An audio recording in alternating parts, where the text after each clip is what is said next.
আসসালামু আলাইকুম প্রিয় শিক্ষার্থী বন্ধুরা, আইসিটি ক্লাসে তোমাদের স্বাগত জানাই। আশা করি আপনারা অনেক ভালো আছেন।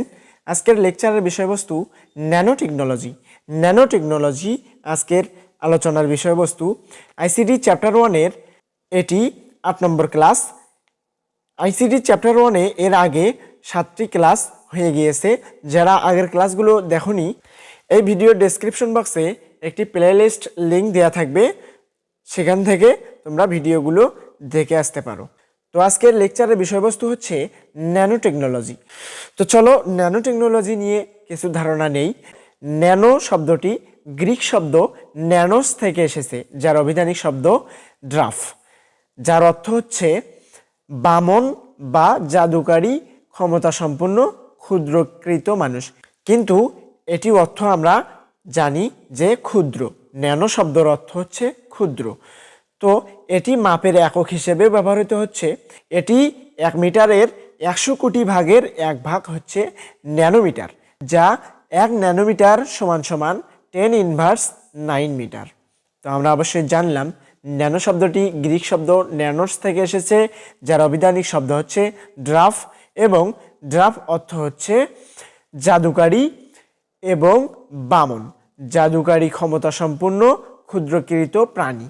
কিন্তু ন্যানো শব্দের অর্থ হচ্ছে ছোট বা ক্ষুদ্র, যা খালি চোখে দেখা অসম্ভব। আমরা দেখলাম যে 1 মিটারের 100 কোটি ভাগের 1 ভাগ হচ্ছে ন্যানোমিটার, আর 1 ন্যানোমিটার সমান সমান 10⁻৯ মিটার। তো এই ন্যানোটেকনোলজির উদ্ভাবক বা জনক হচ্ছেন আমেরিকান পদার্থবিদ রিচার্ড ফেম্যান। আমেরিকান পদার্থবিদ রিচার্ড ফেম্যান 1959 সালে 29শে ডিসেম্বর তার গ্রন্থে ন্যানোটেকনোলজি সম্পর্কে সর্বপ্রথম আলোচনা করেন। বিধায় আমেরিকান পদার্থবিদ রিচার্ড ফেম্যানকে ন্যানোটেকনোলজির জনক বলা হয়। তো আমরা এখন যে বিষয়টি জানব সেটি হচ্ছে ন্যানোটেকনোলজি বা ন্যানো প্রযুক্তির প্রয়োগ ক্ষেত্র, বা কি কাজে বা কেমন করে ন্যানো প্রযুক্তি ব্যবহার করা হয়, বা ন্যানোটেকনোলজি কি কাজে ব্যবহার করা হচ্ছে, ন্যানোটেকনোলজি কি কাজে ব্যবহার করা হচ্ছে সেগুলো আমরা জানব। সর্বপ্রথম যে কাজে ব্যবহার করা হচ্ছে সেটি হচ্ছে কম্পিউটার হার্ডওয়্যার তৈরি। তো হার্ডওয়্যার হচ্ছে কম্পিউটার সাথে যে যন্ত্রপাতিগুলো যুক্ত থাকে সেগুলো হচ্ছে হার্ডওয়্যার। কম্পিউটার হার্ডওয়্যার তৈরিতে ন্যানোটেকনোলজি কিভাবে ব্যবহার করা হচ্ছে আমরা অবশ্যই জানি যে প্রথমে যে কম্পিউটারগুলো তৈরি করা হয়েছিল সেগুলো একটি কম্পিউটার পুরো একটি ঘরে প্রতিস্থাপন করার জন্য জায়গা হতো না। তো এখন একটি ঘরের ভিতরে একাধিক কম্পিউটার প্রতিস্থাপন করা যায়, অর্থাৎ কম্পিউটারের আকার এবং সব প্রসেসর এবং হার্ডওয়্যারগুলোকে ছোট করে আনার ব্যবস্থাই হচ্ছে ন্যানো প্রযুক্তির প্রয়োগ। ন্যানো প্রযুক্তির প্রয়োগে দ্বিতীয় যেটি রয়েছে ন্যানো রোবট বা ছোট রোবট তৈরির ক্ষেত্রেও ন্যানো প্রযুক্তির প্রয়োগ রয়েছে। তো আমরা জানি যে উন্নত বিশ্বে গৃহস্থলীর কাজে ন্যানো রোবট ব্যবহার করা হচ্ছে। মানুষের কাজে হেল্প বা সাহায্য করার জন্য ন্যানো রোবট ব্যবহার করা হচ্ছে। এরপরে যেটি রয়েছে ইলেকট্রনিক্স যন্ত্রপাতির ক্ষেত্রেও ন্যানো প্রযুক্তির প্রয়োগ রয়েছে, যেমন বিদ্যুৎ খরচ, ওজন এবং আকৃতি কমিয়ে কার্যক্ষমতা বৃদ্ধির লক্ষ্যে উন্নত ধরনের ইলেকট্রনিক্স যন্ত্রপাতি তৈরির ক্ষেত্রে ন্যানোটেকনোলজি ব্যবহার করা হয়। এরপরে রয়েছে জ্বালানি তৈরির ক্ষেত্রেও ন্যানোটেকনোলজির প্রয়োগ রয়েছে।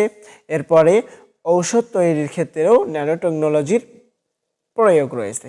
ঔষধ তৈরির আণবিক গঠন, যাতে রোগ আক্রান্ত সেল বা কোষগুলো সরাসরি ঔষধে প্রয়োগ করা যায়, সে কাজে ন্যানোটেকনোলজি ব্যবহার করা হচ্ছে। প্যাকেজিং এবং প্রলেপ তৈরিতেও ন্যানোটেকনোলজির প্রয়োগ রয়েছে।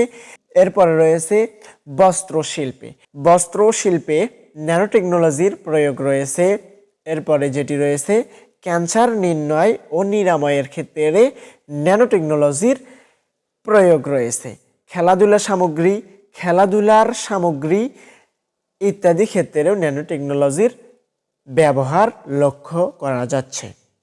তো আমরা দেখলাম বেশ কিছু ন্যানো টেকনোলজির প্রয়োগ ক্ষেত্র বা ন্যানো টেকনোলজি কী কী কাজে ব্যবহার করা হয়।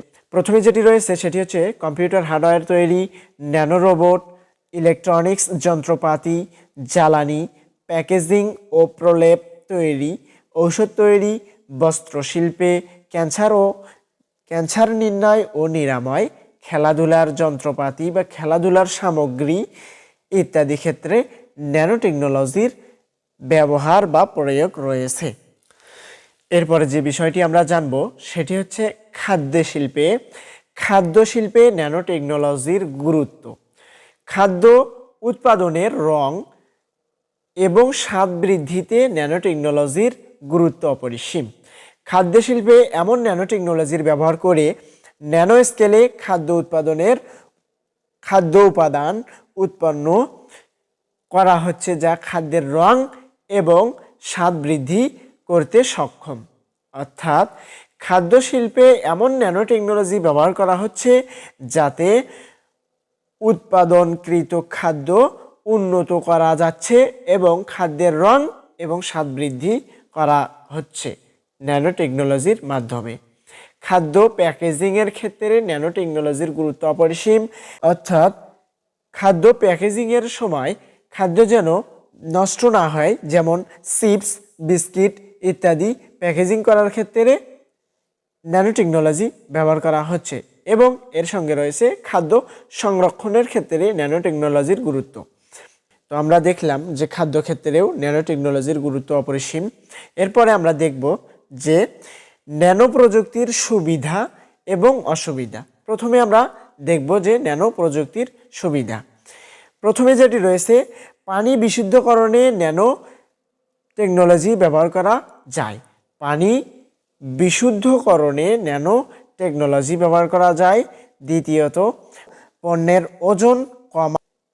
পণ্যের ওজন কমায়, দীর্ঘস্থায়িত্ব দান করে এবং পানি প্রতিরোধী করে তোলে। তো ন্যানো টেকনোলজির সুবিধার পাশাপাশি কিছু অসুবিধাও লক্ষণীয়। সেগুলো হচ্ছে ন্যানো টেকনোলজি গবেষণা এবং প্রয়োগ অনেক ব্যয় সাপেক্ষ। অর্থাৎ ন্যানো প্রযুক্তি বা ন্যানো টেকনোলজি গবেষণা বা প্রয়োগের ক্ষেত্রে অনেক ব্যয় সাপেক্ষ। প্রচলিত শিল্প প্রতিষ্ঠান ও ফার্মে এই প্রযুক্তি ব্যবহারের ফলে অনেক কর্মহীন হয়ে যাবে। অর্থাৎ ন্যানো প্রযুক্তির মাধ্যমে যে প্রতিষ্ঠানগুলো চলবে সেগুলোতে অনেক কর্মহীন হয়ে যাবে। এই প্রযুক্তির ভুল ব্যবহার বিরাট ক্ষতি করতে পারে। এই প্রযুক্তি অর্থাৎ ন্যানো প্রযুক্তির ব্যবহার ভুল দিকে করলে সেটি বিরাট ক্ষতি করতে পারে। তো আজকের ক্লাস এই পর্যন্তই। আশা করি এই ভিডিওতে আমি যে তথ্যগুলো আপনাদের সামনে উপস্থাপন করেছি তা অনেক গুরুত্বপূর্ণ। এই ভিডিও থেকে একটুও উপকৃত হয়ে থাকলে ভিডিওতে লাইক কমেন্ট করে চ্যানেলটি সাবস্ক্রাইব করে দিন এবং আমার পূর্বের ভিডিওগুলো দেখে আসতে পারেন। আজকের ক্লাস এই পর্যন্তই। আসসালামু আলাইকুম। আল্লাহ হাফেজ।